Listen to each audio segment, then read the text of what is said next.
Action. Bonsoir. Shalom. Grüezi. Buonasera. Venez. Entrez, n'ayez pas peur. Oui, c'est ici. Et ça a déjà commencé.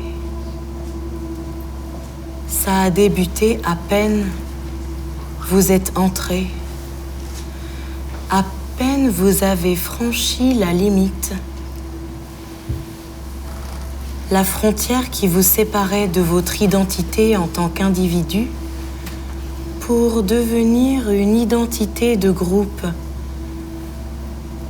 Vous voici, en quelque sorte, membre d'un club. Un club que l'on pourrait appeler le public.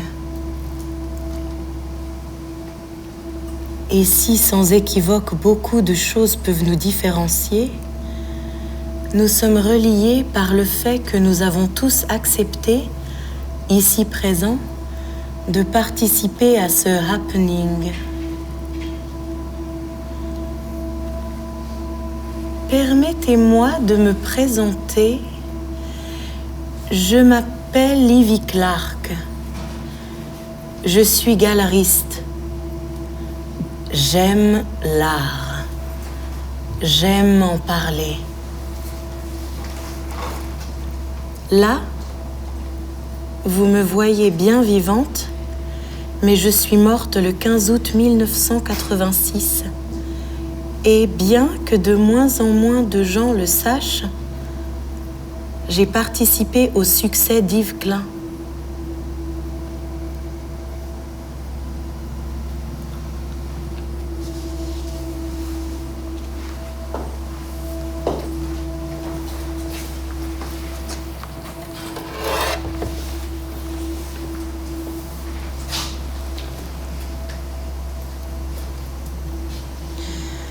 La pièce que vous êtes venus se voir s'intitule Agora Ghost.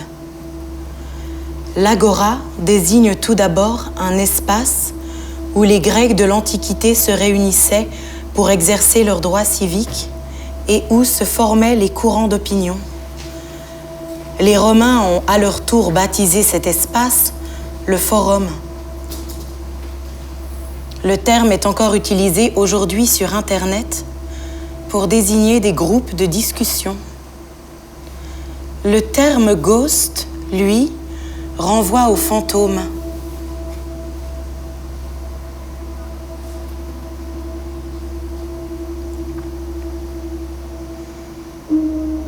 Je ne sais pas si vous croyez aux fantômes.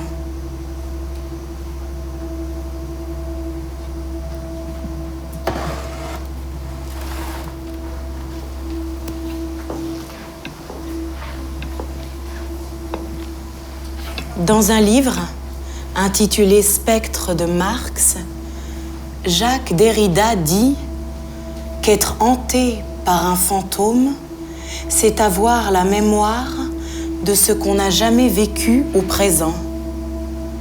Avoir la mémoire de ce qui n'a jamais eu la forme de la présence. Et alors que dans cette époque confuse, toute l'humanité est proche de la disparition, menacée par cette ère que les anthropologues appellent anthropocène, caractérisée par l'impact extrême de l'humanité sur l'environnement, il y a un large consensus sur le fait que nous avons bel et bien entamé une période de destruction des espèces, que l'on appelle la 6e extinction, comparable à la 5e extinction qui a eu lieu il y a 66 millions d'années lorsqu'un astéroïde a percuté la Terre, détruisant 75% des espèces, mettant fin à l'âge des dinosaures.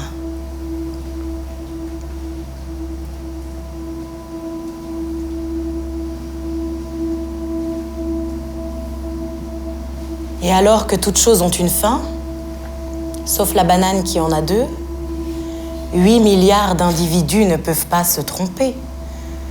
Votre présence ici n'est pas le fruit d'un algorithme. C'est pourquoi je tiens à attirer votre attention sur la valeur que représente le fait d'être réunis simplement là, sans forcément connaître son voisin, en acceptant le contrat tacite qui s'établit entre ce qui est donné à voir et ceux qui regardent. Alors que dehors le monde s'écroule, peut-être que nous aurons la chance ce soir de laisser venir à nous les fantômes. Le fantôme d'Hypatie d'Alexandrie, le fantôme d'Ursula Le Guin, le fantôme de Jacques Derrida.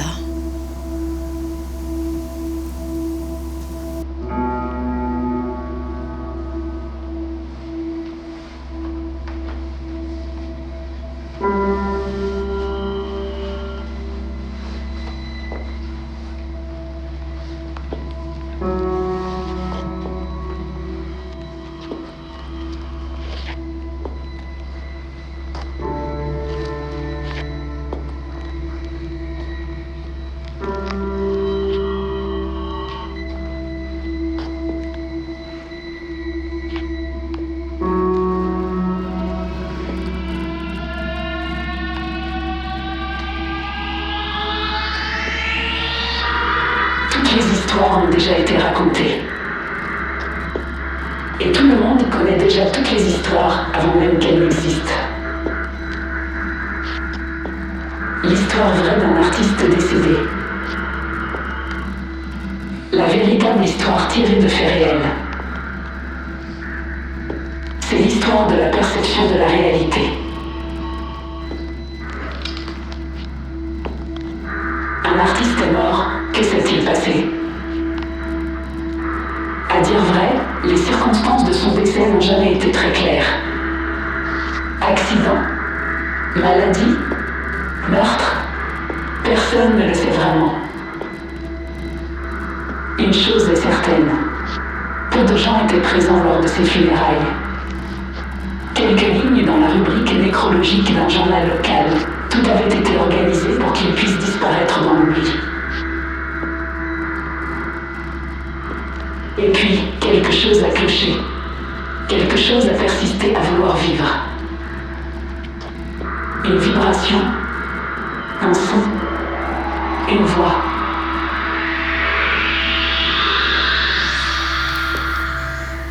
La vidéo commence sur un rideau bleu qui se lève sur la spécialisation de la sensibilité à l'état de matière première.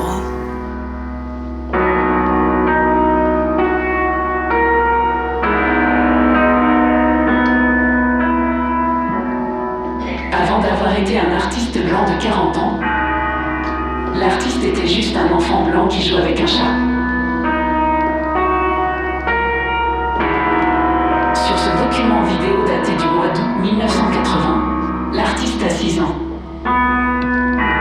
Comme vous pouvez le voir, il s'amuse à chatouiller Talia, sa chatte qu'il aimait tant. Elle semble apprécier moyennement le traitement que l'artiste en herbe lui réserve.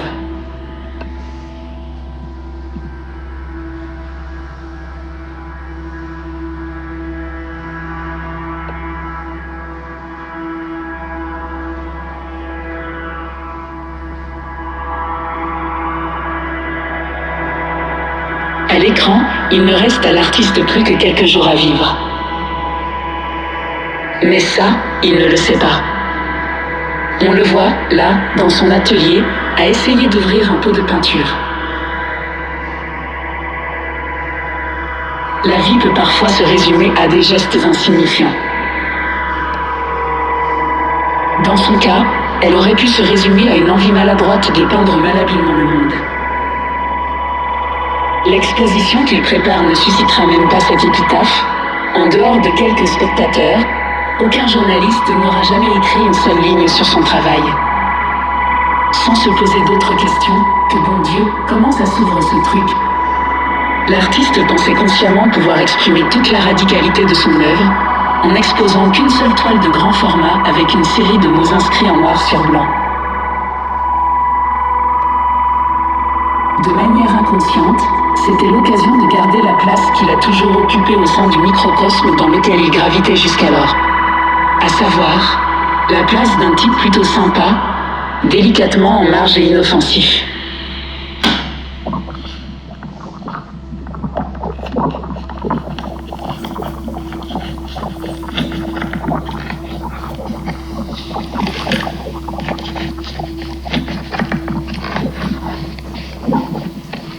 Le mercredi 29 septembre 1971, dans le cadre des expositions annexes de la 7e Biennale de Paris, j'ai organisé une manifestation hors norme pour fêter la fermeture de ma galerie, située au fond d'une impasse, 28 rue du Faubourg Saint-Honoré, Paris 8e. L'invitation largement diffusée est une simple carte blanche imprimée sur papier glacé, 10,5 de haut sur 15 cm de large, comprenant au recto et en bas à droite la seule petite inscription à l'encre bleu ciel dans un arc de cercle. Ivy, propriétaire de galerie, ayant horoscope optimiste, recherche commanditaire, désirant participer Ascension, écrire Ivy Clark. Au verso et imprimé à l'encre noire, on peut voir une forme de hachure, puis lire Ivy Clark vous propose le conceptuel capitalisé. Tenue blanche souhaitée et les habituelles informations pratiques. Seules quelques photographies subsistent de l'accrochage et de l'action accomplie le soir du vernissage. Sur les murs de la galerie, des toiles au format divers et d'un blanc immaculé. Vêtue d'une combinaison short à manches courtes, blanche et incrustée d'éléments métalliques, un stylo feutre en main, une femme trace sur les toiles la même hachure que celle représentée sur les cartons d'invitation avant d'y apposer l'empreinte d'un baiser. Cette femme n'est pas une des artistes représentées par la galerie, mais la maîtresse des lieux en personne, en train de tracer sa signature si particulière sur des monochromes bruns qu'elle prend soin d'embrasser.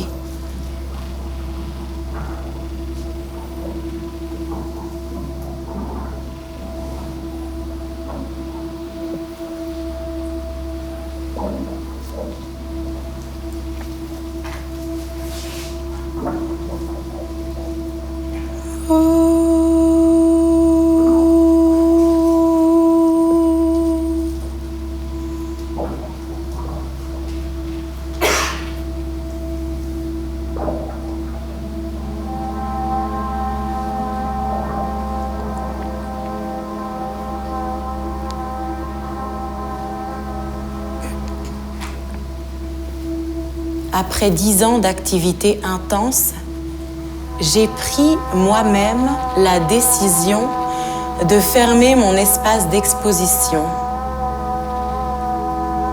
Les gens ont pu penser que je voulais provoquer un nouveau scandale.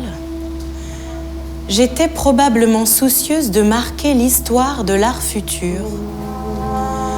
Avec du recul, cette fermeture était indéniablement audacieuse puisque je décidais de vendre ma propre signature.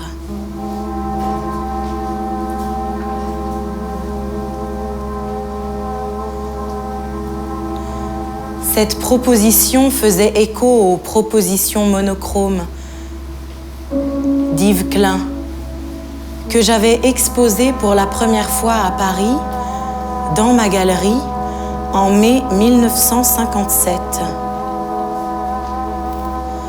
Les liens entre ma proposition et l'œuvre d'Yves Klein semblent évidents jusqu'au baiser qui rappelle les célèbres anthropométries.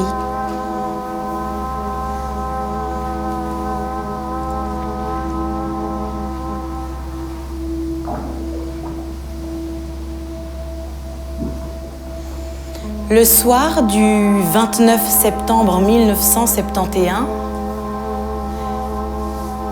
devant une assistance habillée de blanc, j'ai fait sourire pour vendre ma signature sur le support symbolique par excellence de l'histoire de l'art, la toile tendue et clouée sur un châssis. Le geste accompli dérange puisqu'une montreuse d'art prend la liberté d'édifier les empreintes de sa personne et de son identité en œuvre d'art.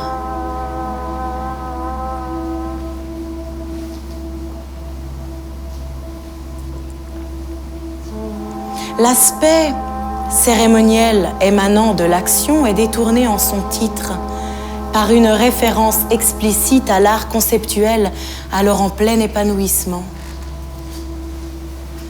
Cette tendance artistique laisse prévaloir les idées sur la matérialité des œuvres.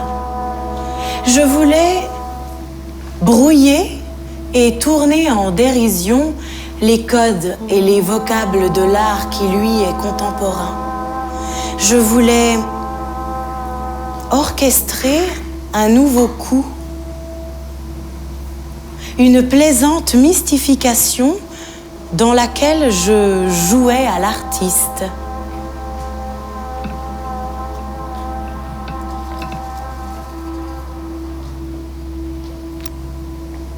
Parmi les œuvres les mieux vendues de l'année 2022, la Marilyn de Warhol remporte la première place avec 195 millions de dollars, alors que 137 millions font occuper à Paul Cézanne la 10e position. En mai, Sami Tarika vendait 2 millions d'euros une anthropométrie sans titre ANT20 qu'il a acheté directement à Yves en 1962. Quoi qu'on en dise, cela donne à réfléchir sur la notion de valeur. Quelles sont les valeurs auxquelles nous adhérons ? La valeur de l'œuvre est-elle matérielle ou immatérielle ? Dépend-elle du tableau ou de l'acheteur ? Est-elle soumise à l'ordre immuable de la beauté ou aux règles momentanées du marché ? Dans une forme d'absolu, la valeur ne peut exister réellement que dans un espace à la marge de la réalité concrète, l'espace de la croyance partagée. Dans cet espace particulier, à mi-chemin entre le réel et l'irréel, la sensibilité artistique est l'étalon de tout échange. Échappée d'une réalité où la valeur n'apparaît que contingente, relative, liée à des mécanismes institutionnels et sociaux et non à une vérité transcendante, seule l'existence de cette communauté de valeurs aux règles propres permet de rétablir un ordre supérieur garantissant la justice des échanges. La valeur au sein de cet espace est aussi absolue qu'elle est conventionnelle. Elle dépend d'un contrat tacite entre ceux qui décident d'y croire et de la faire advenir. Le contrat lie l'artiste à son collectionneur dans une communauté de valeurs régie par la croyance commune en la validité du projet artistique. Ce contrat scelle une entente. Il renforce les conditions propres à la possibilité du jeu. Ce contrat crée de l'ordre. Il est ordre. Il réalise dans l'imperfection du monde et la confusion de la vie Une perfection temporaire et limitée. C'est un jeu d'adulte qui exige un ordre absolu où chacun, artiste, acheteur, mécène, tient la place qui lui est attribuée, sans s'en éloigner au risque d'être effacé. À tel point qu'on ne peut distinguer si c'est l'ordre qui génère le jeu ou si c'est le jeu qui perpétue cet ordre, dans lequel nous prétendons tous et toutes échapper au principe de précaution, constamment évoqué par les institutions, qui consiste pour chaque responsable à se placer, faute de connaissances suffisantes, dans la pire hypothèse d'un risque. Un ordre qui sacralise le présent, qui fait de l'urgence un culte au point de brouiller les pistes du futur et de rendre le déficit d'avenir plus inquiétant. Un ordre où beaucoup d'œuvres valent aujourd'hui parce qu'achetées par Pinault ou montrées chez Prada. Un ordre où tous suivent les mêmes influenceurs et tous dansent de la même manière sur la même musique en prenant les mêmes drogues et où tous sont uniques, bons, gentils, bien habillés, y compris en tenue deuxième main de baroudeurs chics et décontractés. L'erreur est peut-être de continuer à considérer que l'art est destiné à favoriser l'émergence de la sensibilité, du questionnement, du goût pour la beauté, l'intuition, la réflexion et l'analyse. De continuer de penser que le fondement de l'art, c'est sa puissance d'ébranler la norme. Ce qu'est l'art aujourd'hui, plus personne ne peut le dire. L'histoire de l'art n'est pas capable actuellement de lui donner un fil global. L'art a changé de vocation. L'art est banque de crédit et assurance, finance et fin en soi. L'écho d'un secteur qui pèse considérablement sur l'économie. Un secteur qui orchestre le prélèvement et la gestion des ressources naturelles en laissant son empreinte sur l'eau, le carbone et l'énergie. Plus la mondialisation financière se dématérialise, se dérègle, plus les transactions financières s'accélèrent et plus les banques, la bouche grande ouverte, engloutissent simultanément, constamment plus et plus encore, de ressources informatiques, batteries de transactions élevées dans des fermes de serveurs, avant d'être acheminées par bande passante de super pétroliers chiffrés qui suivent les réseaux transocéaniques de fibres optiques.